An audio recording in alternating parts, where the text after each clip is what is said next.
शुभ्राजत्कुण्डलकङ्कणं च गदिनं पीताम्बरालङ्कृतं श्रीवत्साङ्कितवक्षसं मधुरिपुं हस्तैश्चतुर्भिर्युतं शुभ्राजत्कनकाङ्गदं मुररिपुं सच्चित्सुखं भावये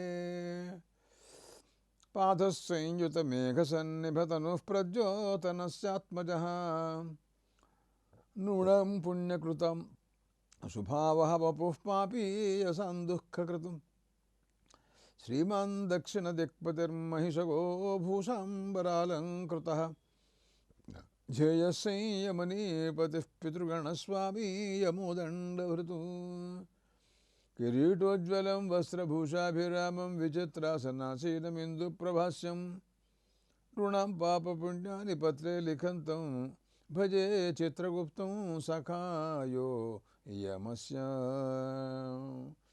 పితృయజ్ఞం గరుడ పురాణం అనే విషయంపై విచారణలు సాక్షాత్తు శ్రీ మహావిష్ణువు బోధించుట ఛందోమయుడైనటువంటి గరుత్మంతుల వారు శ్రోతగా ఉన్నారు.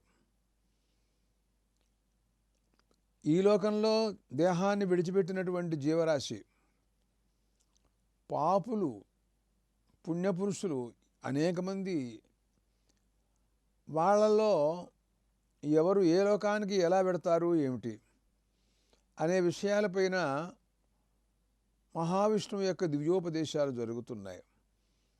యమధర్మరాజు గారి నగరం మహాపట్టణం చాలా విశాలమైనటువంటిది అనే విషయాన్ని మనం విన్నాం. ఆయనకు దివ్యమైనటువంటి సభ ఉంది. ఆ సభ కూడా చాలా గొప్ప సభ, మామూలు సభ కాదు. దాంట్లో 4 మార్గాలు ఉంటాయి ఆ సభలో ప్రవేశించటానికి: తూర్పు, దక్షిణం, పశ్చిమం, ఉత్తరం. కానీ ప్రస్తుతం ఇప్పుడు దక్షిణ మార్గాన్ని గురించి విడిచిపెట్టి తూర్పు, ఉత్తరం, పశ్చిమం మార్గాల్లో ద్వారా ఆ సభలో ప్రవేశించే వాళ్ళు ఎవరు అనే విషయంపై విచారణ జరుగుతోంది. తృతీయ పశ్చిమో మార్గ రత్నమందిరమండిత సుధారస సదా పూర్ణదీర్ఘికాభిర్విరాజిత. గరుడా, పశ్చిమ మార్గమయ్యా, నీకు తూర్పు మార్గంలో ఆ ద్వారా లోపల ప్రవేశించేవాళ్ళు, ఉత్తర మార్గం ద్వారా ప్రవేశించే మహానుభావుల గురించి నీకు చెప్పా. పశ్చిమ మార్గం ద్వారా ఆ సభలో ప్రవేశించే వాళ్ళు ఎవరు, ఆ మార్గం ఎలా ఉంటుంది ఏమిటి, దాని గురించినటువంటి బొగట్ట. ఆ మార్గం రత్నాలతో ఖచ్చితమై ఉంటుందయ్యా.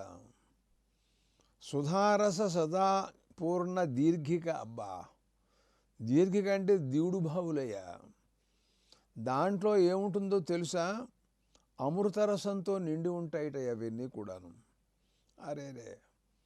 తర్వాత ఉచ్చైశ్రవస్సు, దానివలన ఏర్పడినటువంటి ఇంకా గుర్రాలు, ఇంకా గొప్ప గొప్పవి రత్నాలు అన్నాడు. అంతే, శ్రేష్టమైనటువంటి గుర్రాలన్నీ కూడాను అక్కడ కనపడుతూ ఉంటాయి. ఆత్మపరాజాంతి సత్శాస్త్ర పరిచింతకాక. ఎవరెడుతూ ఉంటారు ఈ మార్గంలోంచి అంటే అధ్యాత్మ విద్య తత్పరులయ్యా. నిరంతరం సత్శాస్త్ర పరిచింతకా. వేదాంత శాస్త్రం అన్ని శాస్త్రాలలో కల్లా ఉత్తమోత్తమైనటువంటిది. అధ్యాత్మ విద్యానాం వాద ప్రవదతామహ అన్నారు గీతాచార్యులు. అలాంటివి తర్కం, వ్యాకరణం, మీమాంస మొదలైన గ్రంథాలు, అలాంటి శాస్త్రాలు నిరంతరం చింతిస్తూ ఉండే మహానుభావులు. నిరంతరం విష్ణు భక్తులండి బాబు. ప్రహ్లాదుడు, నారదుడు, ఇలాగా ధ్రువుడు నిరంతరం అనేక సమస్త కాలాలలో నుండి ఆ మహావిష్ణువుని ధ్యానం చేస్తూ ఉంటారు, చేస్తూ ఉంటారు. గాయత్రి మంత్ర జప పరులున్నారు కొంతమంది. చాలా గాయత్రి జపానుష్ఠానం చేస్తుంటారు మహానుభావులు. పరహింస చెయ్యరు, పరద్రవ్యాన్ని అపహరించరు, పరదాలని ముట్టుకోరు. అలాంటి వారు ఉన్నారు చూసారా, వాళ్ళు మహానుభావులు. సుదాన నిరతా సంతా సాగ్నిక వేదపాఠక. నిరంతరం వేదాధ్యయనం చేస్తూ అగ్నిహోత్రానుష్ఠాన తత్పరులైనటువంటి వాళ్ళందరూ ఆ మార్గంలో వెడతారయ్యా. బ్రహ్మచర్య వ్రతధర వానప్రస్థాస్తపస్విన సమలోష్టాశ్మకాంచన జ్ఞాన వైరాగ్య సంపన్న సర్వభూత హితేరత. ఏమోయ్ గరుడా, బ్రహ్మచర్యం, అరే అలాంటి వ్రతం వానప్రస్థాశ్రమమని ఇతర యుగాలలో ఉంది. అరణ్యాల్లోకి శైశవేభ్యస్త విద్యానాం యౌవనే విషయేషిణాం వార్తకే మునివృత్తీనాం యోగేనాంతే తనుత్యజామన్నాడు మహాకవి కాళిదాసు మాట్లాడుతూ. వార్తకంలో మునివృత్తిలో ఉంటారు రఘువంశీ మహారాజులు. అలాగా చాలామంది అలాగే వానప్రస్థాశ్రమంలో జీవనం గడుపుతూ ఉంటారు. తపస్సంపన్నులు. ఆ లోష్టాశ్మాలు అంటే కాంచనం బంగారము గడ్డ రాయ సమానంగా చూచే తత్వం కలవాళ్ళు ఉన్నారు. అంటే వాళ్ళకి బంగారం అనే గౌరవం లేదు. రాతి మీద ఎటువంటి భావమో, ఒక రాయ గడ్డ దాని మీద ఎలాంటి భావమో బంగారం చూచి ఓ ఇదొక గట్టిగా ఉన్న రాయిగా ఉండు అని అనుకుంటారు. అయ్యో బంగారం అయ్యా అది, అయితే నాకేమిటయ్యా అంటే ఆసక్తి లేని వాళ్ళు, వైరాగ్యులు, వైరాగ్య సంపన్నులు అలాంటి వాళ్ళు. జ్ఞాన వైరాగ్య సంపన్న, జ్ఞానములు వైరాగ్యములతో కూడుకుని ఉంటారు. సర్వభూత హితేరతాయ, సర్వప్రాణివర్గమందు ఆసక్తి. శివ విష్ణు వ్రతకరాహ, శివభక్తులు విష్ణుభక్తులండి. రుణై త్రిభిర్విముక్తాక, కొంతమంది రుణత్రయ విముక్తులండి. అంటే మానవుడికి పుట్టంగానే 3 రుణాలు ఉంటాయని. జాయమానో వై బ్రాహ్మణ త్రిభిర్ణవాజాయతే బ్రహ్మచర్యేణ ఋషిభ్యో యజ్ఞేన దేవేభ్య ప్రజా పితృభ్య అని అంటూ శృతి చెబుతుందండి. ఋషి రుణం, పితృరుణం, దేవతారుణం. వాటిని తీర్చుకున్న మహానుభావులు. అంటే అది తేలికైన మాట కాదు. వేదాధ్యయనాలు, కర్మానుష్ఠానాలు, మరి సత్సంతాన సౌభాగ్యాలు ఇలాంటివి ఎన్నో ఉంటే కానీ ఆ రుణత్రయం తీరదు కదా. అలాంటి వాళ్ళు పంచమహాయజ్ఞరతా దేవయజ్ఞ, పితృయజ్ఞో, భూతయజ్ఞో, మనుష్యయజ్ఞో, బ్రహ్మయజ్ఞ ఇది అని స్వాధ్యాయ బ్రాహ్మణం పంచమహాయజ్ఞాల గురించి మాట్లాడుతుంది. అవన్నీ నిరంతరం ఆచరిస్తూ ఉండే మహానుభావులండి. పితృణాం శ్రాద్ధకర్తార, పితృదేవతలను ఉద్దేశించి శ్రాద్ధానుష్ఠానం చేసేటటువంటి మహానుభావులు. కాలే సంధ్యాముపాసక, సకాలంలో సంధ్యావందనం చేసే మహానుభావులు. నీచ సంగమ వినిర్ముక్త, నీచులతో సాంగత్యం పెట్టుకోకూడదు. ఎప్పుడు కూడా గుర్తుంచుకో. ఎవరైతే నీచులతో సాంగత్యం పెట్టుకోరో, సత్సంగతి పరాయణ, సాత్సాంగత్యాన్ని ఎప్పుడైతే వాళ్ళు ఎప్పుడు కూడా మహాత్ములతో సాంగత్యం చేస్తూ ఉంటారో, ఇది అప్సరోగణైర్ముక్త విమానవర సంస్థిత, అలాంటి వాళ్ళు వారి అప్సర స్త్రీలు, అప్సరోగణములు, గంధర్వులు, విమానాలు వాటితో సంచరిస్తూ ఉంటారయ్యా. సుధాపానం ప్రకుర్వంతో యాంతి తే ధర్మ మందిరం. వాళ్ళ ఆహారం ఏమిటో తెలుసా అండి? సుధా, అమృతం. పీయూషం అమృతం సుధా అని చెప్పిందండి అమరం. అమృతం తాగుతూ ఉంటారండి. పశ్చిమ ద్వారంలో యమధర్మరాజు గారి సభలో ప్రవేశిస్తారన్నమాట. యమస్థానాదాగతాన్ దృష్ట్వా స్వాగతం వదతే ముహు.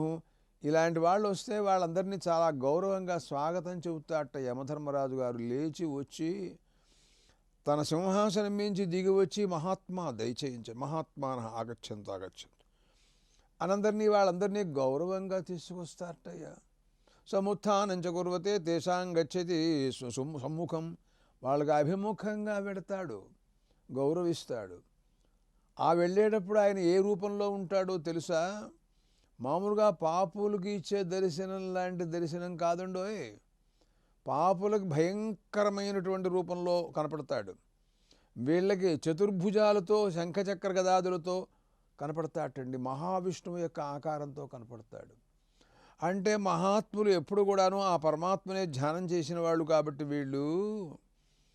వీళ్ళకి ఎవరిని చూసినా మహావిష్ణువులాగా కనపడతారండి. ఆశ్చర్యం. ఎక్కడ చూసినా పరమాత్మ స్వరూపమే కనపడుతూ ఉంటుంది. అన్ని చోట్ల అలాగే చూస్తారు పరమాత్మని వాళ్ళు. పుణ్యకర్మరతానాంచ స్నేహాతో మిత్రవదాచరేతు. వాళ్ళ దగ్గరికి వెళ్ళి స్నేహంగా తన ఎదురుగా, మీరా చాలా కాలంగా మీరు నాకు తెలుసండి అంటాట. ఆయనకేం తెలుసు అంటే పుణ్యపురుషులందరూ ఒకటే కదండి. వాళ్ళు ఎక్కడున్నా మనకు తెలుస్తారు. తెలియలా అలా మాట్లాడతాడు. తర్వాత అంటాట, స్నేహాతు మిత్రమా శత్రువదాచరేత్ సింహాసనం దత్వాసు. వాళ్ళకు కూడా సింహాసనాలు కూర్చోమని ఇస్తాటండి. అరే నమస్కారాలు చేస్తాట. పాద్యం అర్ఘ్యం పాద్యార్ఘ్యాలు ఇస్తాట. చందనం పూస్తాడు ఒంటి నిండా స్వయంగా మహాత్ములని వీళ్ళు. ఆ రకమైనటువంటి గౌరవం చేస్తాడండి. ఆ తర్వాత అప్పుడు మాట్లాడతాడు. తర్వాత భోహో సభ్యా నమస్కారాలు చేసి, ఓ మహాత్ములారా, మీరు జ్ఞానినం పరమాదరాతు యశమే మండలం భిత్వా బ్రహ్మలోకం ప్రయాస్యతి. ఆహా, మీరంటే నాకు చాలా గౌరవం అండి. గౌరవం కాదు, భయం కూడా ఉంది మీరంటే నాకు అన్నాడు. అదేమిటయా, యమధర్మరాజును చూస్తేనే అందరికీ భయం అనుకుంటూ ఉంటే, జ్ఞానులను చూచి ఉపాసకులను చూచి మిమ్మల్ని చూస్తే నాకు భయం అన్నాడు యమధర్మరాజు. అదేమిటి ఎలా అంటాడు? ఏం లేదు, ఉపాసనా ప్రభావం చేత ద్వావిమో పురుషోలోకే సూర్యమండల భేదినవు పరివ్రాట్ యోగయుక్తశ్చ సూర్యమండల భేదినవు అని ఒక శ్లోకం ఉంది.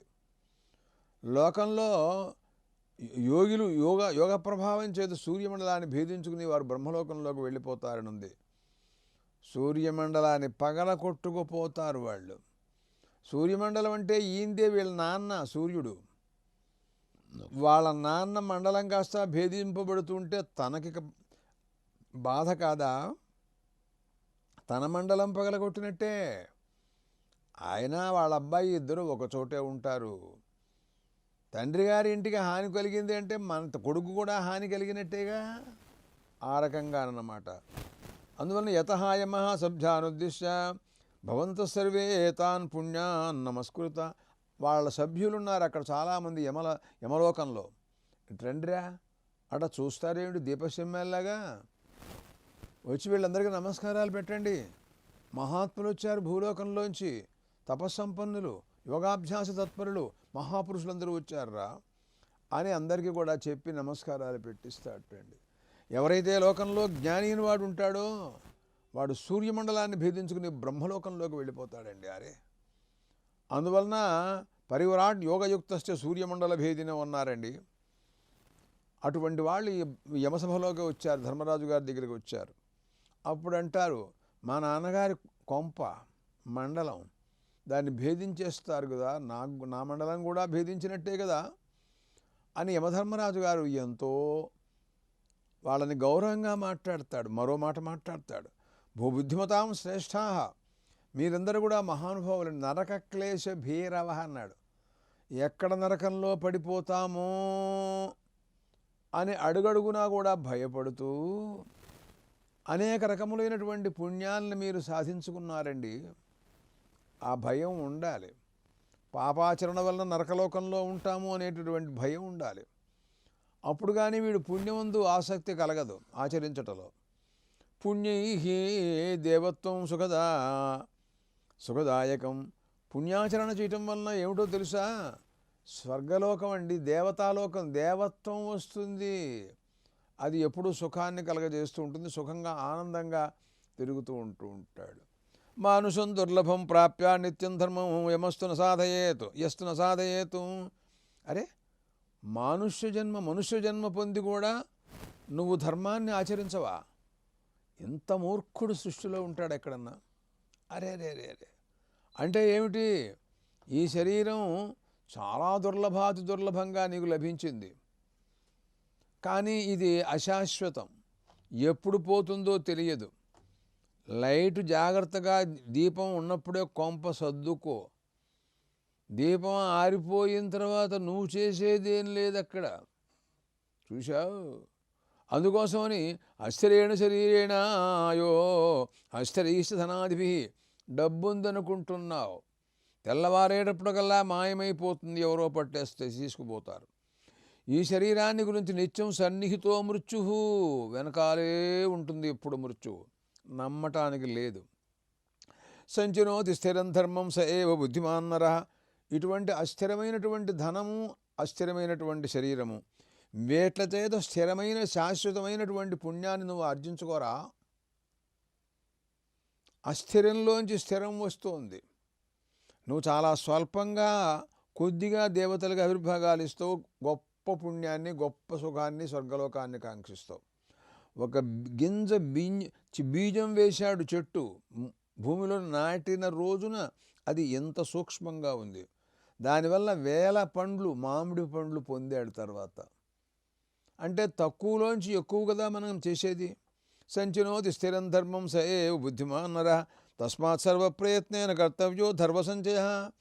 కాబట్టి ధర్మాన్ని ఎప్పుడూ ఆచరించడానికి నువ్వు రెడీగా ఉండు, నువ్వు సప్రయత్నంగా ఉండు. తర్వాత గచ్చధ్వం పుణ్యవత్ స్థానం సర్వభోగ సమన్వితం. మీరందరూ కూడాను పుణ్యలోకాలకు వెళ్ళండి అయ్యా. మీ అందరికీ స్వర్గాది భోగాలన్నీ కూడా రెడీగా ఉన్నాయి, ఆ స్థానాలన్నీ అని ఎంతో వినయంగా ధర్మరాజు గారు స్వయంగా యమధర్మరాజు మాట్లాడుతున్నాడండి బాబు. ఆయన పేరు చెబితేనే మనకి గడగడ వణుకు. అలాంటి యమధర్మరాజు పుణ్యపురుషుల గురించి ఇలా మాట్లాడతాటండి. వారందరూ కూడాను యమధర్మరాజు గారికి నమస్కారం చేసి, ఆ సభలో ఉన్నటువంటి సభ్యులందరికీ నమస్కారం చేసి, అక్కడ దేవతలు, గంధర్వులు, కిన్నరులు అందరూ కూడా పూజిస్తూ ఉంటే వాళ్ళ పూజలను అందుకుంటూ, అనేక మంది మహర్షులు అక్కడ ఉన్నారు ఆ సభలో, వాళ్ళందరికీ కూడా నమస్కారాలు చేసి, అందరూ చూస్తూ ఉండగానే విమానాల మీద స్వర్గలోకాల్లోకి వెళ్ళిపోయినట్టండి కొంతమంది. మరో కొంతమంది ఆ ధర్మసభలోనే మేము ఉంటాం అని కొంతమంది అక్కడ ఉండిపోయినట్టండి. అక్కడికి వెళ్ళి చేసేదే ఉందండి. సుఖం అనేటటువంటిది నీకు ప్రమాదకరం. ఆలోచించుకో. నువ్వు వేదాంత శాస్త్ర మర్యాద కూడా తెలుసుకో. ఇప్పుడు చెప్పిన పురాణ వాక్యాలు కాదు. ఎందుకంటే మానవుణ్ణి బంధిస్తుంది సుఖం. సుఖ సంగేన బధ్నాతి అన్నారండి. మానవుడు సుఖానికి అలవాటు పడ్డాడనుకో, అసలు అడుగు బయట పెట్టడు వాడు. ఎందుకంటే వాడికి అలా అలవాటైపోతుంది. అది చాలా ప్రమాదకరమైన మాట.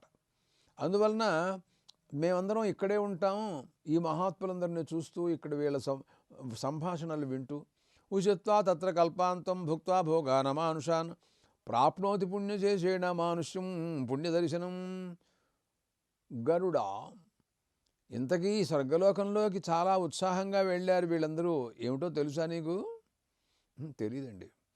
అక్కడ చాలా భోగాలను అనుభవిస్తారయా. కానీ పుణ్యం కాగానే మళ్ళీ మానవ లోకంలోకి వచ్చి పడిపోతారయ్యోయ్. క్షీణే పుణ్యే మర్త్యలోకం విశంతి అన్నాడు గీతాచార్యుడు. ఉపనిషత్తులు కూడా ఇదే చెబుతున్నాయి. అందువలన ఎవరైతే జ్ఞాని, సర్వశాస్త్ర విశారదుడు, మహాధనం కలవాడు, సర్వజ్ఞుడు, స్వాత్మ విచారేణ తతో యాతి పరాంగతిం, వీటికి అన్నింటికీ అతీతమైనటువంటిది వేదాంత శాస్త్రం. తెలియలా ఆ నిరంతరం ఆత్మానాత్మ వివేకం కలిగినటువంటి మహానుభావుడు ఉంటాడే, వాడికి లోకాంతరంలోకి వెళ్ళటం ఉండదు. అత్ర బ్రహ్మ సమశ్నుతే, జ్ఞాని అయిపోతాడు. జ్ఞానాన్ముక్తి, జ్ఞానం వల్ల మోక్షాన్ని పొందుతాడు. ఏదత్తేకృతం సర్వం. ఏమోయ్ గరుడా, నువ్వు అడిగిన విశేషాలన్నీ కూడాను నేను నీకు నిరూపించాను. యమధర్మరాజు గారు పుణ్యపురుషులు వస్తే సభలో ఎంత గౌరవంగా మాట్లాడారో అవన్నీ కూడా నీకు నేను చెప్పాను. ఇంతవరకు ఆ సభలో ప్రవేశించినటువంటి మహాత్ములు తూర్పు దిక్కున, పశ్చిమ దిక్కు ద్వారా, ఉత్తర దిక్కు ద్వారా వెళ్ళినటువంటి వాళ్ళు ఎంతో మహాత్ములు, పుణ్యాత్ములు. మరి దక్షిణ దిక్కుని గురించినటువంటి విషయం చెప్పలేదేమిటి అని అడిగాడు గరుత్మంతుల వారు. నీకు ఇదివరకే చెప్పానయ్యా, యమధర్మరాజు గారి సభలో దక్షిణ దిక్కులోంచి, దక్షిణ ద్వారంలోంచి ప్రవేశించేవాళ్ళు మహాపాపులు, రౌరవాతి ఘోరమైన పాపాలు చేసిన వాళ్ళు పెడతారు అని నీకు నేను చెప్పాను. మర్చిపోయినావా అన్నాడు. గుర్తుంది అన్నాడు. ఇంకా అడుగుతావు ఎందుకు నువ్వు? తర్వాత వితృష్ణాయే నరా లోకే సుఖం తస్మిన్ వ్రజంతితే యాని యాని చ దానాని దత్తాని భువి మానవై. గరుడా, ఇదిగో మానవలోకంలో ఈ యుగంలో దానమేకం కలవు యుగే అన్నారయ్యా. ఈ యుగంలో దానానికి ఉన్న ప్రాముఖ్యం ఇంకా దేనికి లేదు. ఇతర యుగాలలో యజ్ఞయాగాది కర్మానుష్ఠానాలు, తపస్సులు, ఉపాసనలు అవన్నీ ఇంకా ఇతర యుగాలలో ఎక్కువగా ఉంటాయి. కానీ కలియుగంలో దానానికే ప్రాముఖ్యం ఉంటుందయ్యా. తాని తాన్యుపదిష్టంతి. ఇవేమిటో తెలుసునా? మనం ఈ రోజున ఇక్కడ ఇస్తున్నాం అనుకో, ఇవి వెంటనే వెళ్ళిపోయి స్వర్గలోకంలో రెడీగా అక్కడ ఉంటాయి. మనం ఎప్పుడు పెడతామో ఈ దేహాన్ని త్యాగం చేసేది చాలా కాలం సంవత్సరాల తర్వాత. అప్పటికి అవన్నీ కూడా రెడీగా సిద్ధంగా ఉంటాయట అక్కడ. ఫలానా వారు వస్తున్నారు, వారి కోసమని ఇవన్నీ కూడాను ఏర్పాట్లు చేసాం, ఈ సీట్లన్నీ వాళ్ళవి అని చెప్పి ఆ యమలోకంలో ఆ స్వర్గలోకంలో వాళ్ళకి ఆ స్థానాలు కల్పిస్తూ అక్కడ వాళ్ళు రెడీగా ఉంటారు. వీరేనండి అక్కడి భూలోకం నుంచి వచ్చి పృథు చక్రవర్తి, భగీరథ మహారాజు, దిలీప్. అరే ఏం పుణ్యపురుషులండి వాళ్ళు, వాళ్ళ పేరు చెప్పుకున్న పాపాలు పోతాయి. యమలోకే పురఃపతి ఇది పుణ్యపురుషాన్, ఈ రకంగా ఉంటారయ్యా. వాళ్ళందరినీ కూడాను ఉత్తమ లోకాల్లో చాలా కాలం వాళ్ళ గట్టి పెడతారు. మరి పాపులను గురించి కూడా ఒక్క మాట చెప్పు, మర్చిపోయినానన్నాడు గరుడు. పాపినోపదిష్టంతి దాహ శ్రాద్ధ జల అంజలయ భ్రమంతి వాయుభూతాస్తే తే ఏ క్షుద్రా పాపకర్మిణ. పాపాచరణ చేసినటువంటి మానవులు ఉన్నారు చూసావా, వాళ్ళు వాయు రూపంలో సంచరిస్తూ ఉంటుంటారు. ఈ లోకంలోంచి ఆ లోకం, ఆ లోకంలోంచి ఆ లోకం.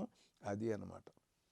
భగవంతుడు శ్రీ మహావిష్ణువు వెళ్ళి మాట్లాడుతున్నాడు. ఓ గరుడా, యథా న్యాయం ధర్మాధర్మస్య లక్షణం సుకృతం దుష్కృతం నృణాం అగ్రే ధావతి ధావతాం. ప్రపంచంలో పరిగెత్తే వాళ్ళు కొంతమంది పరిగెత్తుతూ ఉంటుంటారు, నువ్వు చూస్తూ ఉంటుంటావు. పోటీలు, పరుగు పోటీలు, ఎవరు ముందు పరిగెత్తుతారు అనేటటువంటిది. వేదాల్లో వాజపేయ యాగం అని ఒకటి ఉంది. ఆ యాగంలో ఆజిధావనం అని ఒకటి పెడతారు. అంటే అది ముట్టుకున్నవాడు ముందు వాజపేయం చేయాలి అని. అలాంటి విధానం ఒకటి ఉంది. వాళ్ళు కొన్ని చాలా దూరంలో 17 బాణాలు వేస్తే దూరం ఎంత పెడతాయో అలాంటి దూరాల్ని 17 లెక్కబెట్టి అక్కడ ఒక మేడి కొమ్మ పాతారు. అక్కడికి ఇక్కడి నుంచి వీళ్ళు పరిగెత్తాలన్నమాట. దాంట్లో మొదట వెళ్ళిన వాడు బృహస్పతి వెళ్ళాడని, ఆయన చేస్తాడని వాజపేయం అంటూ ఇవన్నీ చెబుతారు. అట్లా పరిగెత్తే వాళ్ళల్లో ముందు వెళ్ళేవాళ్ళలాగా మనం చేసిన దానం మనకంటే ముందు అక్కడికి వెళ్ళి ఉంటుందయ్యా. వీడు ఎప్పుడో తర్వాత పెడతాడు, తెలియలే. స్వయం ధావతాం కశ్చన ధావతి, అలాగనమాట. పుణ్యం కానీ పాపం కానీ, పాపం కూడా అలాగే ముందు పెడుతుంది. వీడికి నరకాన్ని ముందే ఏర్పాటు చేసి నిర్ణీతం చేసి అక్కడ అట్టి పెడుతుందన్నమాట. అక్కడికి వెళ్ళిన తర్వాత వాడు అనుభవిస్తాడనమాట. మంత్రం ఇక్కడ అంటుంది, ఉతమోపవదేయు ఉతమే పాప్మానమపహన్యురితి సయాందిశగం సన్నిమేష్యం స్యాత్ యదా తాందిశం వాతో వాయాత్ అథ ప్రవేయాత్ అని అంటుందండి. ఒక చోట వాయుపాసన ప్రసంగం అంటారు దీన్ని. అంటే అంటాడు, ఎవరు మహాత్ములు ఉంటారో, ఎవరు పుణ్యపురుషులు ఉంటారో అలాంటి వాళ్ళని ఎవరైనా నిందిస్తూ ఉంటుంటారనుకోండి, ఆహా ఎంత గొప్ప విషయం అండి ఇది, చాలా భాగ్యం నాకన్నాడు వాడు. అదేమిటయ్యా, ప్రపంచంలో ద్వేషిస్తూ ఉంటే చాలా కోపం వస్తుంది, వాడిని చంపేయాలని కోపం వస్తుంది, కొట్టాలని అనిపిస్తుంది. అదేమిటి నవ్వుతావేమిటి ఎట్లాగా అంటే ఏమిటో తెలుసా నీకు? ఉతమోపవదేయు ఉతమే పాప్మానమపహన్యురితి. నా పాపాన్ని వాడు పంచుకుంటున్నాడయ్యా, అందుకోసం ఆనందిస్తున్నానన్నాడు. ఎందుకంటే లోకంలో పుణ్యాన్ని పంచుకున్నవాడు ఉంటాడు కానీ పాపాన్ని పంచుకున్నవాడు ఎవడు ఉండడు కదా. నన్ను ఎవరు ద్వేషిస్తూ ఉంటారో వాళ్ళు నా పాపాలను పంచుకుంటారు. చాలా నాకు ఆప్తులు, బంధువులు, ముఖ్యులు. ఆహా రా నాన్న బాగున్నా, ఎట్లా ఉన్నా ఏంటి అని అలా మాట్లాడు వాడితో నవ్వుతూ. అందువలన అలాంటిదిగా అర్థం చేసుకొని ఆయన కృతయుగంలో తపస్సు, త్రేతాయుగంలో జ్ఞానం, ద్వాపర యుగంలో యజ్ఞాలు, కలియుగంలో దానం. చూశావా, ఇదిగో ఇవి చాలా ఉత్తమోత్తమైనటువంటి మార్గాలు, మానవులు కృతార్థులను చేస్తాయి. వీటినన్నిటినీ జాగ్రత్తగా ఆచరించిన వాడు కృతార్థులవుతారు అని శ్రీ మహావిష్ణువు స్వయంగా గరుత్మంతుల వారితో జీవుల యొక్క గమనాగమనాల గురించినటువంటి విశేషాలని కూడాను మాట్లాడుతున్నారు. ఇంకా చాలా విశేషాలు చెబుతారు ప్రభు. వాటన్నిటిని మనం మనం కూడా గరుడులమైపోయి విందాం. రాబోయేటువంటి ఎపిసోడ్లో ఇవన్నీ వింటాం. ఇంతటితో స్వస్తి.